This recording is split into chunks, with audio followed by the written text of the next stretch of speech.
Assalamualaikum warahmatullahi wabarakatuh. Perkenalkan, nama saya Fitria Devika Ronusa. Saya dari kelas 1C, program studi S1 Akuntansi, Fakultas Ekonomi, Universitas Singapura Bangsa, Karawang.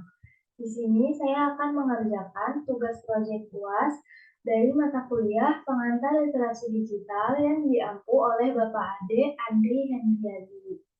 Jadi, materi setelah UTS dibagi menjadi 5, yaitu sistem basis data, sistem informasi, artificial intelligence, bahasa C, dan big data. Baik, masuk ke materi yang pertama, yaitu sistem basis data. Saya akan share screen.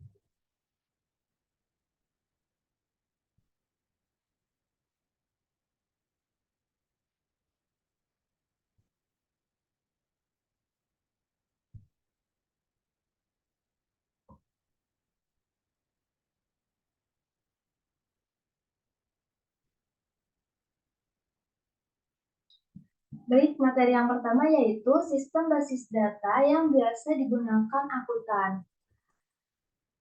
Apa sih itu sistem basis data?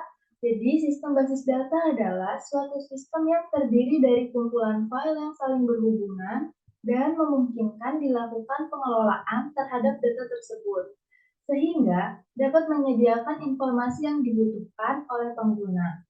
Sistem basis data terdiri atas sekumpulan tabel data yang saling berhubungan dan sekumpulan program yang dikenal sebagai Database Management System atau DBMS.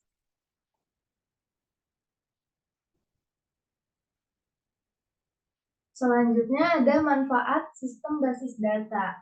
Yang pertama, analisis data. Sistem basis data memungkinkan kumpulan data yang besar dianalisis untuk mengidentifikasi tren dan pola. Yang kedua, keamanan data. Sistem basis data memungkinkan data disimpan dengan aman dan dilindungi. Yang ketiga, otomatisasi bisnis.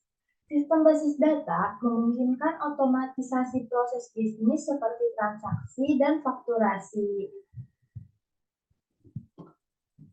Selanjutnya ada komponen-komponen sistem basis data. Yang pertama, database server. Database server adalah server yang menyimpan, melayani permintaan, dan memproses data. Nah, yang kedua ada DBMS. DBMS atau Database Management System itu adalah software yang mengaktifkan interaksi antara pengguna dan server. Nah, yang ketiga database. Database adalah kumpulan data terstruktur atau tidak yang disimpan di server. Selanjutnya ada komponen-komponen yang selanjutnya keempat ada hardware. Hardware adalah komponen yang melakukan pemrosesan dan juga untuk menyimpan basis data. Nah, yang kelima user. User itu adalah orang yang berinteraksi dengan sistem basis data. Nah, yang keenam atau yang terakhir itu ada operating system. Jadi, operating system adalah perangkat lunak yang memfungsikan, mengendalikan seluruh sumber daya, dan melakukan operasi dasar dalam sistem komputer.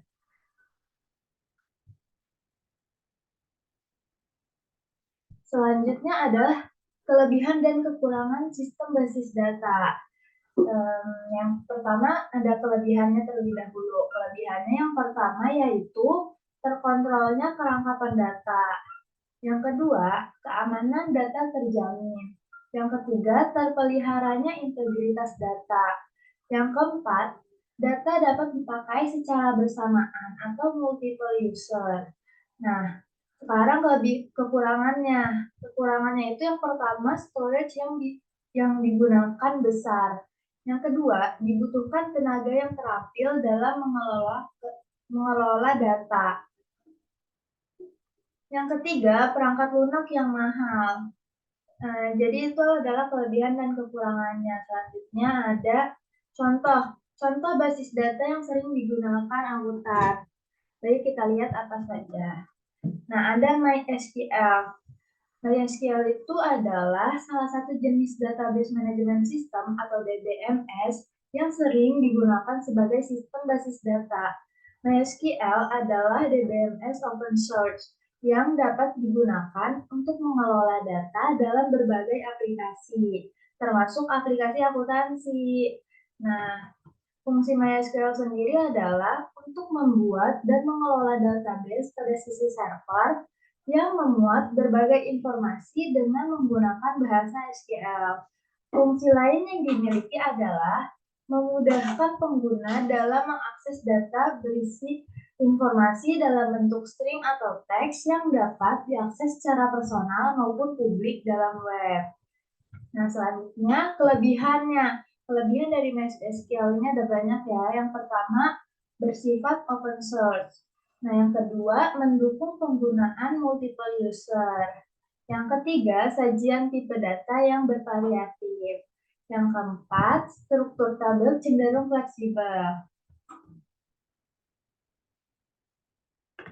Yang kelima, terintegrasi dengan bahasa pemrograman yang lain.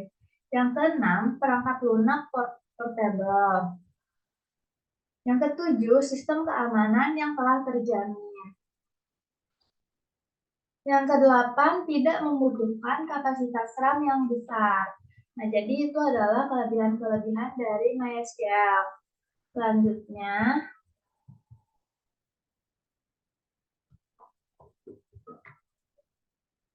Selanjutnya kekurangannya nih. Kekurangan dari MySQL ada 3. Yang pertama, kurang cocok untuk mengembangkan aplikasi berbasis game dan mobile. Yang kedua, technical support yang kurang mendukung. Yang ketiga, kurang mendukung untuk pemakaian database dengan kapasitas yang besar. Selanjutnya, mungkin materi sistem basis data cukup sekian yang dapat saya sampaikan. Kita lanjut ke materi yang kedua ya. Materi yang kedua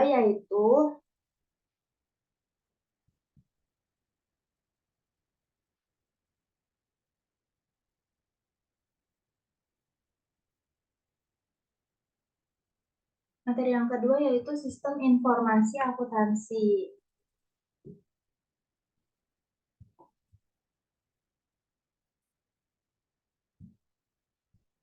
Jadi apa sih itu sistem informasi akuntansi?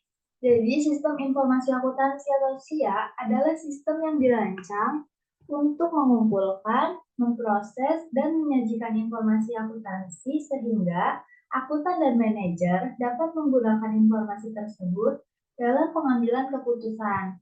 SIA merupakan suatu rangkaian kegiatan organisasi yang bertanggung jawab untuk menyediakan informasi keuangan dan informasi dari transaksi data untuk tujuan pelaporan internal kepada manajer dan eksternal kepada pemegang saham, pemerintah, dan pihak lainnya.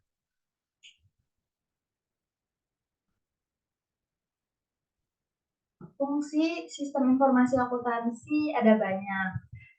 Yang pertama, mengumpulkan semua data kegiatan bisnis perusahaan dan menyimpan data tersebut secara efektif dan efisien.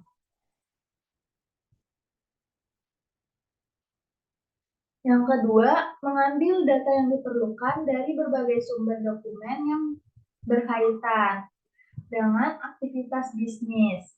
Yang ketiga, membuat dan mencatat data transaksi dengan benar ke dalam jurnal-jurnal yang diperlukan dalam proses akuntansi, sesuai dengan urutan dan tanggal terjadinya transaksi.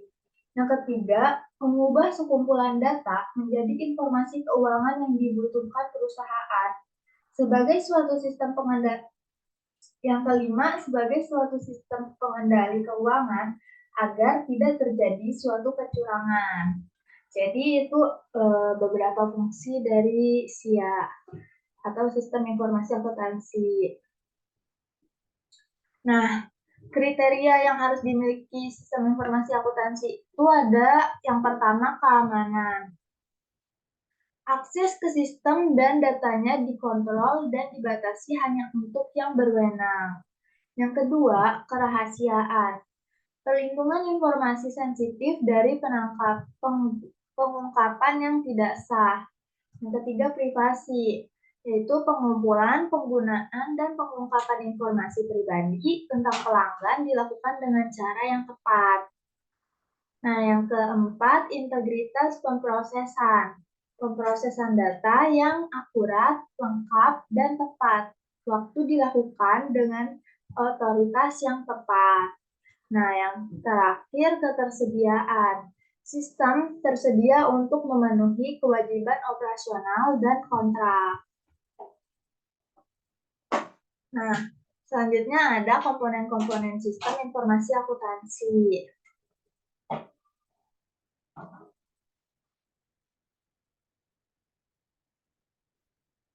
Yang pertama, data tentang proses-proses bisnis organisasi. Yang kedua, orang-orang yang mengoperasikan sistem tersebut dan melaksanakan berbagai fungsi. Yang ketiga, software yang dipakai untuk memproses data organisasi. Yang keempat, infrastruktur teknologi informasi seperti komputer, peralatan untuk komunikasi jaringan, dan peralatan pendukung lainnya. Nah, yang kelima, prosedur-prosedur baik manual maupun otomatis yang dilibatkan dalam mengumpulkan, memproses, dan menyimpan data tentang aktivitas-aktivitas organisasi. Nah, selanjutnya, subsistem dalam SIA. Subsistem dalam sistem informasi akuntansi. Yang pertama, sistem pemrosesan transaksi yang mendukung proses operasi harian bisnis. Yang kedua, sistem pembukuan yang digunakan sebagai sistem untuk menghasilkan laporan keuangan, layaknya laporan raca, laba rugi, pengembalian pajak, serta cash flow. Yang ketiga, sistem pelaporan manajemen yang berguna untuk mengatur laporan pada perusahaan yang meliputi laporan keuangan dan sebagainya. Nah, hambatan-hambatan pada SIA. Yang pertama, perusahaan membutuhkan software akuntansi serta perangkat komputer yang dapat menunjang aktivitas keamanan serta kerahasiaan pada data keuangan 100%. Yang kedua, adanya sumber daya manusia yang belum siap dalam menerapkan sistem serta standarisasi keuangan baru, sehingga butuh waktu yang lebih dalam pelatihan serta penerapannya. Yang ketiga, kurang lengkapnya data keuangan serta informasi yang dihasilkan, sehingga masih harus ada proses verifikasi. Waktu yang dibutuhkan pun menjadi lebih lama dari yang seharusnya. Selanjutnya, contoh sistem informasi akuntansi. Contohnya itu adalah Mekari Jurnal. Jadi, sistem informasi akuntansi atau SIA Mekari Jurnal adalah salah satu sistem informasi akuntansi yang sering digunakan oleh akuntan. Mekari Jurnal merupakan software akuntansi online terbaik di Indonesia yang membantu dalam pembukuan dan operasional bisnis secara real-time. Sistem ini mengumpulkan, mencatat, menyimpan, dan memproses data keuangan menjadi informasi yang berguna dalam membantu proses pengembalian keputusan. Nah, ini di sini ada tampilan dari Mekari Jurnalnya. Bisa dilihat di layar.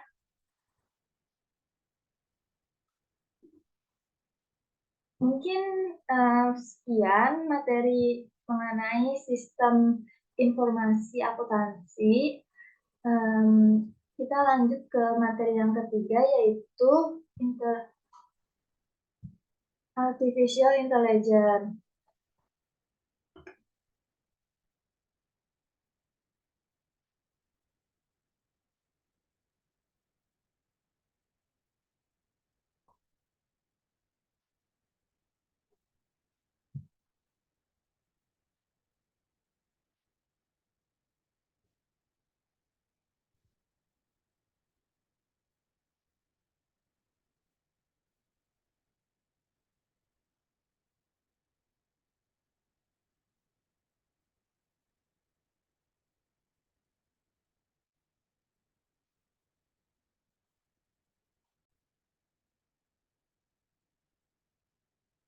Baik, selanjutnya ke materi yang ketiga yaitu artificial intelligence. Saya akan share screen.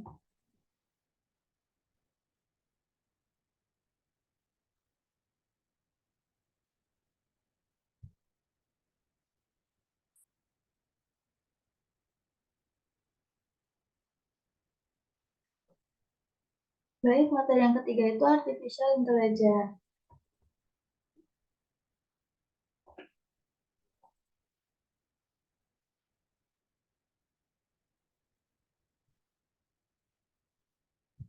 Jadi apa sih itu artificial intelligence? Jadi artificial intelligence atau kecerdasan buatan adalah kemampuan mesin atau komputer untuk meniru kecerdasan manusia dalam melakukan tugas tertentu. AI mencakup berbagai teknik dan metode yang memungkinkan komputer untuk memahami, belajar, dan mengambil keputusan berdasarkan data yang diberikan. Nah, selanjutnya ada sejarah AI ini. Dimulai dari tahun 1956, istilah artificial intelligence pertama kali muncul dalam program penelitian AI Dartmouth Summer Research Project on Artificial Intelligence atau DSRPAI yang dipimpin oleh John McCarthy. Meskipun proyek ini tidak berjalan sesuai rencana, ia membuka peluang bagi perkembangan AI. Nah, selanjutnya ke tahun 1960, terjadi perkembangan pesat di bidang AI dengan kemampuan komputer untuk menampung lebih banyak informasi dan penggunaan algoritma machine learning untuk menyelesaikan masalah spesifik. Natural Language Processing atau NLP dan chatbot pertama, Eliza, muncul pada tahun 60-an. Selanjutnya ke tahun 1972, Jepang menciptakan Wabot 1, robot pintar pertama yang dapat bergerak, melihat, dan berbicara. Namun, setelah itu terjadi periode AI winter, di mana pembiayaan untuk penelitian AI berkurang karena kesulitan mencapai perkembangan yang signifikan. Nah, lanjut ke abad 21. Pada tahun 2009, Google mulai merancang mobil tanpa pengemudi. Sementara penggunaan AI terus meningkat di berbagai aspek kehidupan. Saat ini, AI telah menjadi teknologi yang umum digunakan seperti Siri, Alexa, AlphaGo, dan robot Sophia. Selanjutnya, tipe-tipe kecerdasan buatan. Yang pertama ada kecerdasan buatan terbatas. Sistem yang dirancang untuk melakukan tugas tertentu secara spesifik, seperti penyelesaian masalah matematika atau pemrosesan bahasa alami. Nah, yang kedua itu kecerdasan buatan umum, yaitu sistem yang mampu menyelesaikan berbagai tugas dengan kemampuan sendiri, seperti pengelolaan bahasa alami, penglihatan komputer, dan pemecahan masalah. Nah, yang ketiga, kecerdasan buatan super. Sistem yang jauh melebihi kemampuan pikiran manusia dalam semua aspek. Hingga saat ini, AI super masih menjadi subjek riset. Nah, selanjutnya, cara kerja AI. Yang pertama itu pemrosesan data. Komputer menganalisis data melalui algoritma yang mengidentifikasi pola dan tren untuk membuat keputusan intelijen. Nah, yang kedua, machine learning. Sistem AI belajar dari data historis untuk meningkatkan kemampuan dan efisiensi mereka seiring waktu. Nah, yang ketiga, algoritma prediktif. AI menggunakan algoritma berdasarkan matematika dan logika untuk membuat prediksi dan rekomendasi yang cerdas. Nah, selanjutnya Kelebihan dan kekurangan AI. Yang pertama itu ada kelebihan. AI dapat meningkatkan efisiensi dan produktivitas, membantu dalam pengambilan keputusan, dan menawarkan solusi inovatif untuk tantangan yang kompleks. Nah, selain itu ada lagi kelebihan-kelebihan yang lain, yaitu tadi yang sudah disebutkan efisiensi dan produktivitas. AI dapat melakukan tugas-tugas rutin dengan cepat dan konsisten, meningkatkan efisiensi dan produktivitas. Yang kedua itu pemrosesan data yang cepat. AI dapat memproses dan menganalisis data dalam jumlah besar dalam waktu singkat, membantu pengambilan keputusan yang lebih cepat. Nah, ada lagi tidak memerlukan istirahat. AI dapat beroperasi 24/7 tanpa memerlukan istirahat atau waktu tidur, meningkatkan ketersediaan layanan. Yang keempat, pengenalan pola yang akurat. Kemampuan AI dalam mengenali pola dan tren dalam data dapat memberikan wawasan yang berharga untuk pengambilan keputusan. Yang kelima, penanganan tugas berbahaya. AI dapat digunakan untuk menangani tugas-tugas berbahaya atau lingkungan yang tidak aman tanpa risiko pada manusia. Nah, mungkin sekian kelebihan dari AI. Selanjutnya kekurangannya. Ada kekhawatiran tentang persoalan keamanan, privasi, dan dampak sosial yang berkaitan dengan penggunaan AI. Kekurangan yang lainnya yaitu ketergantungan pada data. AI sangat tergantung pada kualitas dan kuantitas data. Model yang dilatih dengan data yang bias atau terbatas dapat menghasilkan prediksi yang tidak akurat. Nah, yang selanjutnya kurangnya pemahaman konteks. Beberapa sistem AI mungkin kesulitan memahami konteks atau situasi yang kompleks seperti manusia. Nah, yang ketiga, potensi pengangguran. Implementasi AI dalam beberapa sektor dapat menggantikan pekerjaan manusia yang dapat menyebabkan pengangguran dalam beberapa kasus.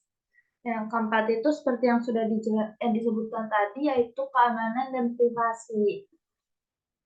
Ada risiko keamanan terkait dengan penggunaan AI, termasuk ancaman peretasan dan pelanggaran privasi jika tidak diimplementasikan dengan baik. Nah, yang terakhir yaitu keterbatasan kreativitas dan inovasi. Dan intuisi. Meskipun AI dapat mengeksekusi tugas-tugas yang terstruktur dengan baik, mereka mungkin kurang dalam beberapa hal kreativitas dan pemahaman intuitif seperti manusia. Selanjutnya, contoh penerapan AI. Di sini ada beberapa contoh, sebenarnya masih banyak, tapi saya mengambil 3 ini. Yang pertama, pengenalan gambar sebagai pengenalan gambar.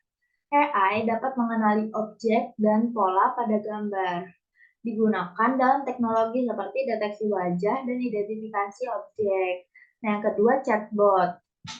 AI digunakan dalam chatbot untuk memberikan interaksi manusia yang alami dan pelayanan pelanggan yang lebih baik. Nah, yang ketiga ini ada kendaraan otonom. AI digunakan dalam pengembangan mobil otonom untuk memberikan kemampuan mengemudi mandiri, jadi tanpa supir. Selanjutnya,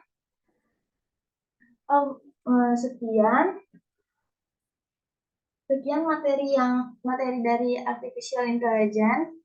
Selanjutnya kita ke materi yang keempat, yaitu bahasa C.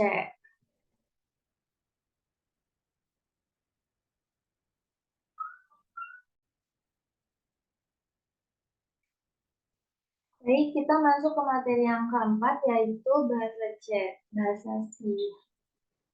Saya akan share screen dulu.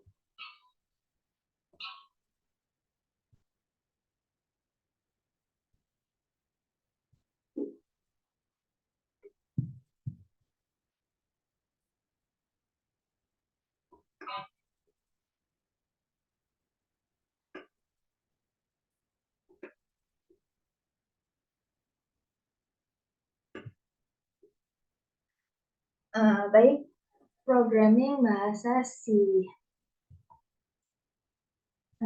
Apa sih itu bahasa C? Jadi bahasa C atau di bahasa C adalah bahasa pemrograman tingkat tinggi dan general purpose yang digunakan dalam sehari-hari.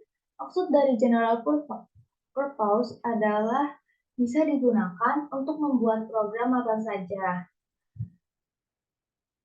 Bahasa C dikembangkan oleh Dennis Ritchie dan Ken Thompson. Bahasa-bahasa tersebut memiliki sintaks mirip dengan C. Bahasa C dijuluki juga sebagai God's Programming Language. Artinya bahasa C ayah dari semua bahasa pemrograman lain. Sejarah dari bahasa C. Bahasa pemrograman C dikembangkan oleh Dennis M. Ritchie pada tahun 1972 di Bell Labs untuk sistem operasi Unix. Bahasa ini merupakan turunan dari bahasa B yang ditulis oleh Ken Thompson. Kemudian, pada tahun 1978, Brian W.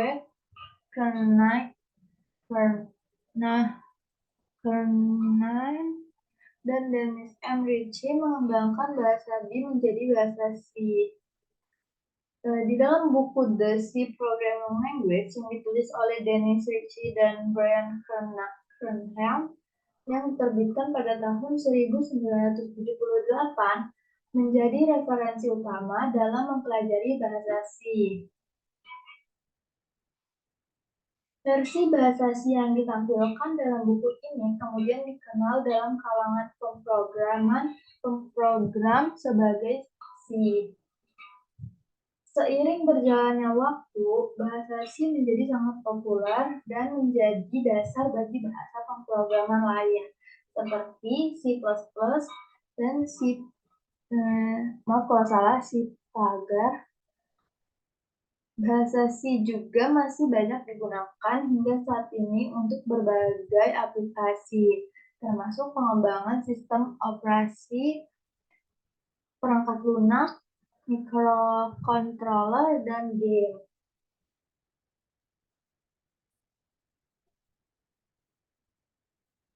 Kelebihan dari bahasa C. Jadi kelebihannya ada banyak. Ini diantaranya ada kemampuan untuk mengakses memori secara langsung yang memungkinkan programmer untuk mengoptimalkan kinerja program. Yang kedua, bahasa C tersedia hampir di semua jenis komputer dan bersifat portable. Yang ketiga, bahasa C termasuk sebagai bahasa yang terstruktur, sehingga program dapat lebih mudah dipahami. Yang keempat, bahasa C lebih mudah dimengerti karena lebih mirip kepada bahasa manusia. Nah, yang terakhir, bahasa C memiliki kecepatan eksekusi yang tinggi. Itu kelebihannya. Selanjutnya ada kekurangan dari bahasa C. Yang pertama, kekurangannya yaitu bahasa C terlalu fleksibel dan memiliki banyak operator, sehingga bagi sebagian orang yang baru pertama kali menggunakan bahasa C akan kesulitan untuk beradaptasi. Nah, yang kedua, dalam bahasa C, pointer adalah salah satu bagian yang paling penting. Namun, banyak pengguna yang masih belum paham akan kegunaan pointer dan bagaimana cara menggunakannya dengan baik dan maksimal. Nah, yang ketiga, perlunya ketelitian dalam penulisan program kerja karena perintah atau statement dalam bahasa C bersifat case sensitif. Nah, itu adalah kelebihan dan kekurangan dari bahasa C. Selanjutnya, struktur dasar bahasa C. Ini struktur dasarnya saja, karena yang pertama ada include. Jadi dibagi menjadi dua, ada bagian include-nya, ada bagian fungsi fungsi main. Yang include itu ini include berfungsi untuk mengimpor fungsi-fungsi yang sudah didefinisikan pada header file. Header file adalah file yang berisi definisi fungsi yang sudah dibuat. Tujuannya agar bisa digunakan pada program C yang lainnya. File ini berekstensi .h. Contohnya studio.h. Ini seperti contohnya di sini ada studio.h. Include. Nah, yang kedua itu ada bagian fungsi main, yaitu ada ini. Fungsi main adalah fungsi utama dalam program. Fungsi ini dieksekusi pertama kali saat program dijalankan. Karena itu, kita harus menuliskan logika program di dalam fungsi ini. Maksud dari int di depan main adalah yang ini nih. Adalah tipe data yang akan dikembalikan. Maka di dalam fungsi main ini wajib sertakan return 0. Nah, ini artinya fungsi main akan mengembalikan nilai 0 setelah selesai dieksekusi. Statement adalah perintah-perintah atau fungsi untuk melakukan sesuatu. Setiap statement C dalam program C wajib diakhiri dengan titik koma. Ini maksudnya kalau tidak maka program akan error. Yang ini nih, statement yang ini berarti dan diakhiri dengan titik koma. Mungkin sekian struktur dasar bahasa aslinya. Ini masih dasar banget. Selanjutnya ada dasar-dasar bahasa C. Yang pertama ada tipe data. Bahasa C mendukung berbagai tipe data seperti integer, float, char, pointer, yang memungkinkan pengembang untuk memanipulasi data dengan lebih efisien. Yang kedua ada operator. Bahasa C melibatkan berbagai operator seperti aritmatika, relasional, logika, dan assignment yang dapat digunakan untuk melakukan operasi matematika dan logika pada variabel. Yang ketiga yaitu kontrol aliran. Dengan bantuan statement pengendalian seperti if, for, while, dan switch, bahasa C memungkinkan pengembang untuk mengontrol aliran eksekusi program dengan cara yang fleksibel. Selanjutnya,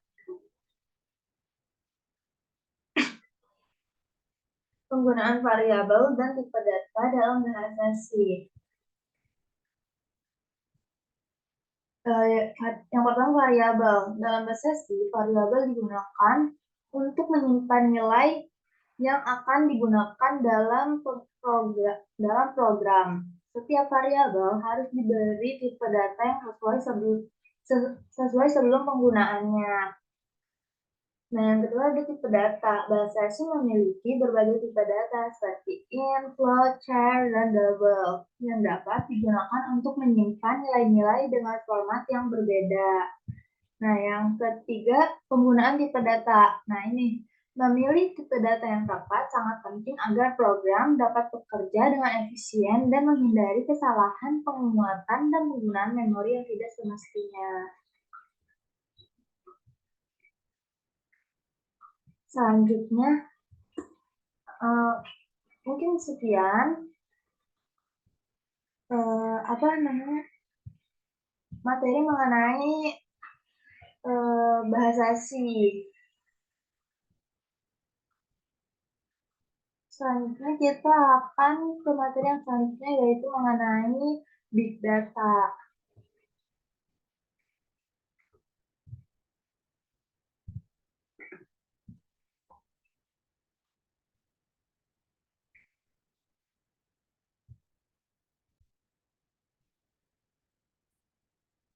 Baik, selanjutnya materi yang terakhir yaitu mengenai big data.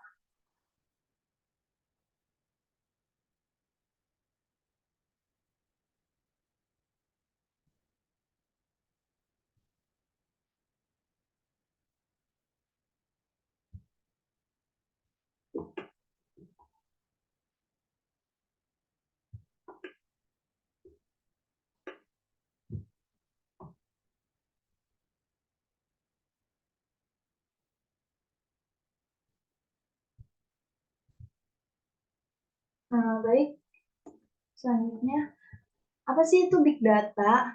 Jadi big data merujuk pada data yang sangat besar atau kompleks yang memerlukan metode analisis yang berbeda dari tradisional untuk dapat diolah dan dimanipulasi. Big data terbentuk dari berbagai sumber seperti sensor, media sosial, dan transaksi bisnis. Big data itu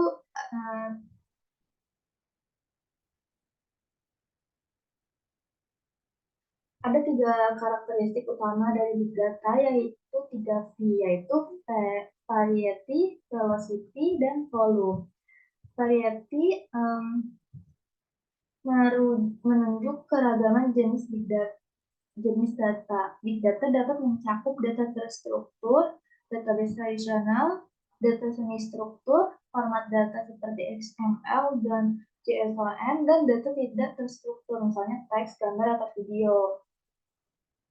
Nah, yang velocity yaitu berkaitan dengan kecepatan pertumbuhan dan aliran data. Big data seringkali datang dengan kecepatan yang tinggi dan perlu diolah secara real time atau hampir real time untuk mendapatkan wawasan yang cepat. Nah, yang ketiga ada volume. Volume itu berkaitan dengan jumlah data yang besar. Big data melibatkan kumpulan data yang sangat besar, termasuk data dari sumber-sumber seperti sensor, media sosial, dan transaksi bisnis. Nah, selanjutnya karakteristik. Yang pertama ada skala besar. Big data terdiri dari jutaan atau bahkan miliaran data point. Yang kedua kompleksitas tinggi. Big data seringkali terdiri dari data tak terstruktur yang sulit untuk diolah. Yang ketiga kecepatan tinggi. Menyiratkan aliran data yang cepat dan pengolahan data secara real time atau hampir real time. Dalam konteks big data, kecepatan tinggi dapat berarti kemampuan untuk mengakses, mentransfer, dan menganalisis data secara cepat.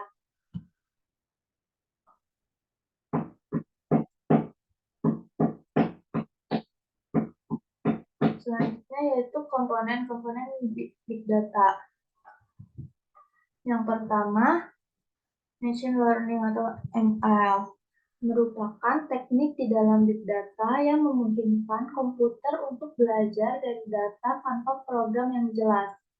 Hal ini memungkinkan komputer untuk mengidentifikasi pola-pola yang kompleks dan membuat keputusan berdasarkan data. Nah, yang kedua, Natural Language Processing atau NLP. Natural Language Processing yaitu teknologi, aplikasi, dan praktik untuk mengumpulkan, mengintegrasikan, menganalisis, dan menyajikan informasi bisnis intelligence, memanfaatkan data untuk membantu pengambilan keputusan bisnis yang lebih baik. 3. Business Intelligence atau BI merupakan cabang dari kecerdasan buatan yang berfokus pada interaksi antara komputer dan manusia melalui bahasa alami. NLP memungkinkan komputer untuk memahami, menginterpretasikan, dan merespon bahasa manusia dengan cara yang bermanfaat. Nah, yang keempat, cloud computing merupakan teknologi yang memungkinkan akses ke sumber daya komputasi seperti server, penyimpanan, dan aplikasi. Melalui internet, cloud computing memungkinkan pengguna untuk mengakses sumber daya komputasi yang dikelola oleh penyedia layanan cloud.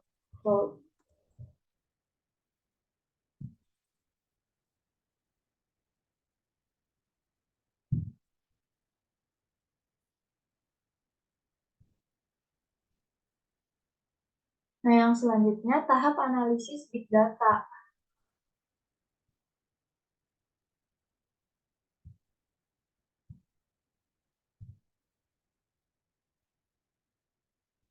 Yang pertama itu pengambilan data. Pengambilan data ini tahap ini melibatkan pengumpulan data dari berbagai sumber, termasuk transaksi bisnis, perangkat pintar, peralatan industri, video, media sosial, dan banyak lagi. Data ini kemungkinan disimpan untuk proses analisis selanjutnya. Nah, yang selanjutnya ada manajemen data. Setelah data dikumpulkan, tahap selanjutnya adalah manajemen data. Ini melibatkan pembersihan data, transformasi data, integrasi data, dan penyimpanan data. Tujuannya adalah untuk memastikan data siap untuk proses analisis. Nah, selanjutnya ke analisis data. Ini tahap terakhir. Tahap terakhir adalah analisis data. Ini melibatkan penerapan teknik analisis data seperti machine learning, statistik, dan visualisasi data untuk mengidentifikasi pola, tren, dan wawasan yang relevan. Hasil analisis data kemudian disajikan dalam bentuk laporan, dashboard, atau visualisasi data yang dapat digunakan untuk pengambilan keputusan.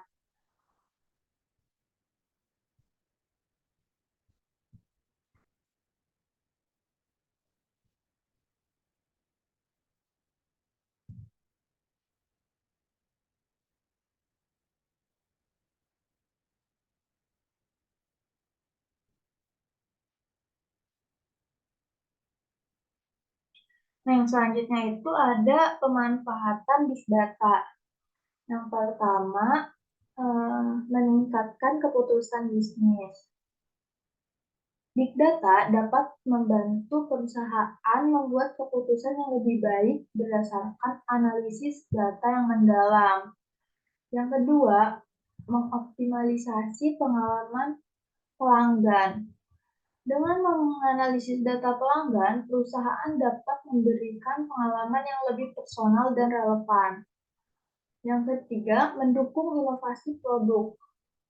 Dengan menganalisis data, perusahaan dapat mendapatkan wawasan baru untuk mengembangkan produk baru atau meningkatkan yang sudah ada. Nah, selain itu ada lagi analisis pelanggan.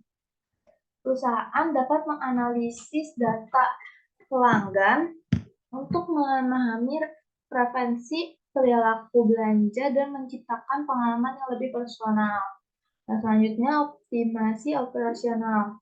Big data membantu organisasi untuk mengoptimalkan proses operasional, meningkatkan efisiensi, dan mengurangi biaya dengan menganalisis data dari berbagai sumber. Nah, yang ketiga, yang selanjutnya prediksi dan pemantauan tren pasar.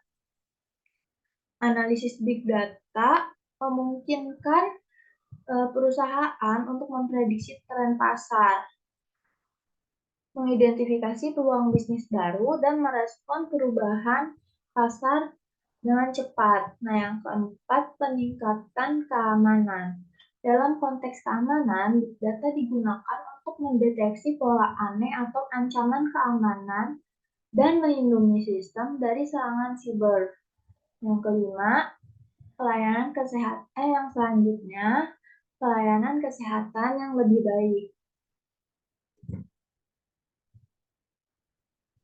Dalam industri kesehatan, big data dapat membantu dalam diagnosis penyakit, pengelolaan data pasien, dan penelitian medis untuk pengembangan obat. Nah, selanjutnya sebagai manajemen sumber daya manusia atau SDM. Organisasi menggunakan big data untuk manajemen SDM, termasuk rekrutmen, retensi karyawan, dan analisis kinerja pegawai. Selanjutnya, pemantauan lingkungan dan sumber daya alam. Big data dapat digunakan untuk memonitor dan menganalisis data lingkungan, seperti perubahan iklim, keberlanjutan, dan pengelolaan sumber daya alam. Nah, selanjutnya, pengembangan produk dan inovasi. Perusahaan dapat menggunakan big data untuk mendapatkan wawasan tentang kebutuhan pelanggan, menguji dan mengembangkan produk baru, serta mendukung inovasi. Selanjutnya, perdagangan elektronik dan rekomendasi produk. Dalam e-commerce, big data digunakan untuk menyediakan rekomendasi produk yang lebih akurat kepada pelanggan berdasarkan pola pembelian mereka. Selanjutnya, keamanan jaringan. Big data digunakan untuk mendeteksi serangan siber dan ancaman keamanan jaringan dengan memantau dan menganalisis data lalu lintas. Dan selanjutnya, pengelolaan transportasi. Big data dapat membantu mengoptimalkan sistem transportasi dengan analisis lalu lintas, pemantauan kendaraan, dan perencanaan rute. Nah, yang terakhir ada peramalan dan rencana bisnis. Big data dapat digunakan untuk peramalan permintaan, perencanaan persediaan, dan pengambilan keputusan strategis dalam konteks bisnis. Nah, selanjutnya itu tantangannya nih, tantangan dari big data. Yang pertama, kesulitan dalam pengelolaan. Pengelolaan dan analisis big data membutuhkan kemampuan komputasi yang kuat. Yang kedua, privasi dan keamanan data. Big data seringkali berisi data pribadi yang harus dijamin privasinya dan dilindungi dengan baik. Yang selanjutnya, kompleksitas integrasi. Mengintegrasikan data dari berbagai sumber menjadi tantangan karena perbedaan format, struktur, dan kualitas data. Nah, tantangan yang lainnya ada volume data yang besar. Menangani volume data yang sangat besar memerlukan kapasitas penyimpanan yang besar dan kemampuan pengelolaan yang efisien. Nah, selanjutnya varietas data yang tinggi. Kehadiran berbagai jenis data termasuk terstruktur, semi-struktur, dan tak terstruktur menambah kompleksitas dalam pengelolaan dan analisis. Nah, yang selanjutnya ketergantungan pada kualitas data. Analisis big data yang hanya sebagus data yang digunakan. Kualitas data yang rendah dapat menghasilkan wawasan yang tidak akurat. Nah, selanjutnya kesulitan integrasi data. Mengintegrasikan data dari berbagai sumber dengan format dan struktur yang berbeda bisa menjadi tantangan. Nah, selanjutnya keterbatasan teknologi. Teknologi yang digunakan untuk mengelola, menyimpan, dan menganalisis big data harus terus berkembang untuk memenuhi tuntutan yang terus meningkat.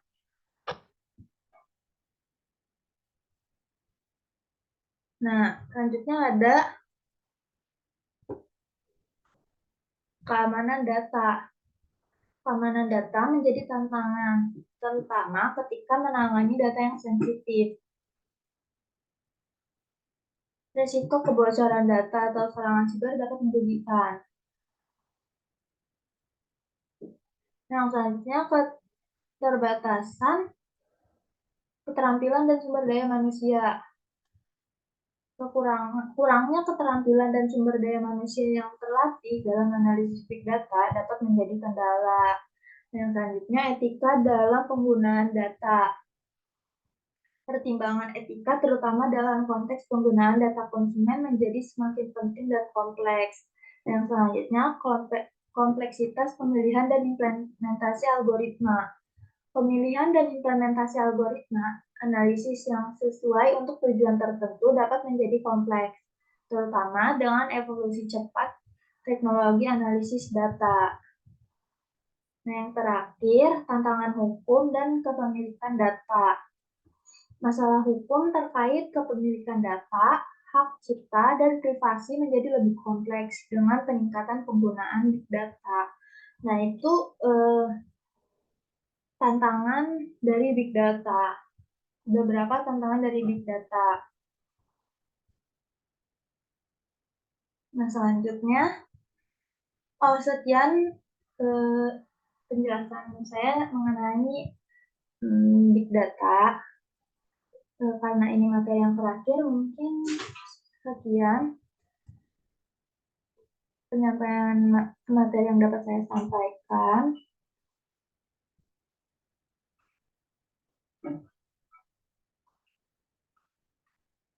Sekian materi yang dapat saya sampaikan. Kurang lebihnya mohon dimaafkan.